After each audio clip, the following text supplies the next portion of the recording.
ارشاد فرمایا ورتل القرآن ترتیلا، قرآن ٹھہر ٹھہر کر پڑھنا۔ اس کا مطلب یہ ہے کہ قرآن مجید فرقان حمید کو ان کے مخارج کے ساتھ، الفاظ کی درست ادائیگی کے ساتھ قرآن مجید کو ٹھہر ٹھہر کر اس انداز سے پڑھنا،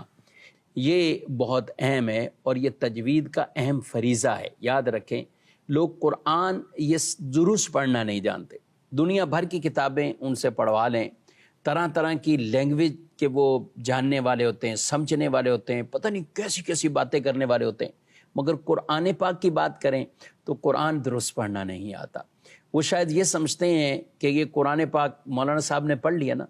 حافظ صاحب نے پڑھ لیا، تراویح وہ پڑھا دیں گے، نماز مولانا صاحب امام صاحب پڑھا دیں گے، ہمیں اس کی حاجت نہیں۔ حالانکہ آپ اپنی سنتیں پڑھ رہے ہیں، آپ نفل پڑھ رہے ہیں، آپ اور نماز پڑھ رہے ہیں، اب قرآن پڑھ رہے ہیں،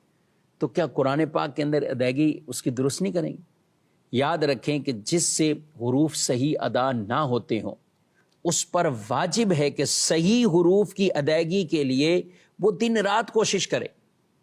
بھئی اتنا حصہ تو وہ یاد کرے اور پڑھ لے کہ جس کو اسے نماز میں پڑھنا ہے، یہ ایک مطلب کم ترین درجہ ہے کہ جس سے اس کی نماز درست ہو جائے۔ تو میں آپ کو مشورتاً بھی یہ عرض کروں گا کہ اپنی نماز بھی کسی کو ضرور قاری صاحب کو سنا دے۔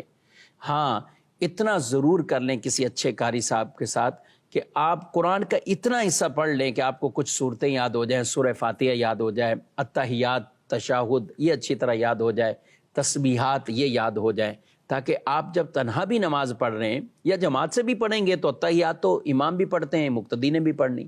تسبیحات امام نے بھی پڑھنی، مقتدی نے پڑھنی، تو یہ چیزیں بھی ہمیں خارج کے ساتھ وہ درست طریقے سے ان کی ادائیگی پر قدرت ہونی چاہیے۔ تو ان کو درست پڑھنا، پھر درست کے ساتھ ساتھ ٹھہر ٹھہر کر پڑھنا، پھر ٹھہر کے ساتھ ساتھ اگر مزید اس میں دیگر احادیث کو ہم دیکھیں تو اس میں کہ قرآن کو خوبصورت آوازوں کے ساتھ پڑھنا۔ تو آدمی جتنی کوشش کرے اچھا سے اچھا اور اعلیٰ سے اعلیٰ پڑھنے کا، قرآن مجید فرقان حمید پڑھنے کا یہ انداز ہمارا ہونا چاہیے۔ قرآن سے دل لگائیں، انشاءاللہ یہ قرآن پاک سے جو دل لگے گا دنیا میں بھی انشاءاللہ سکون ملے گا، قبر میں بھی سکون ملے گا، حشر میں بھی سکون ملے گا، کیونکہ قرآن مجید سے جس کا دل لگا